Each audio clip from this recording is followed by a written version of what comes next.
Well, first of all, let me say, and you may be surprised to hear me say this, I think that actually American policy in Asia thus far, even in the last year, has been comparatively successful. Now, okay, in the context of Brazil, Saudi Arabia, Israel, Palestine, Iraq, Ukraine, Russia. No, seriously, Asia actually looks pretty good. And that's not just like neglect, we haven't screwed it up.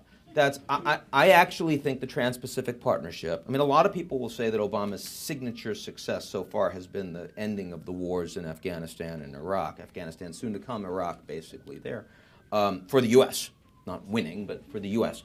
I think that, assuming it happens, and I think it will, the most significant achievement in foreign policy under the Obama administration will be the establishment and the conclusion of the Trans-Pacific Partnership. I mean, we're talking 40% of the world economy. We're talking Doha round can't happen. Again, in a G0 world, you can't do U.S. global. You can't do U.S.-led global. You can do either global but no leadership or U.S.-led but not global. You can choose. TPP is U.S.-led but not global. But damn, it's pretty good for not being global, right? And when TPP was first announced, the Chinese said, we don't want that. That's containment. Now, the Chinese know it's going to happen. And they're saying internally we need to study it. In fact, I would argue it's something that's actually bringing the Chinese more towards reform because they don't want to be left isolated from what will be tighter integration among winners in the Asian economy. That's a really positive thing. I think that Obama had some difficulties in early Asia trips and not doing some Asia trips. Certainly when the government was shut down, that was a big problem. But his latest trip was pretty good, in my view, was reacted to well by the Japanese, certainly, by the Philippines, certainly. And I thought that the bringing together of Abe and Park in the Netherlands was smart. I'm glad that the White House did that. I mean, radically more successful than anything Kerry's been doing in Israel-Palestine on 12 trips, right?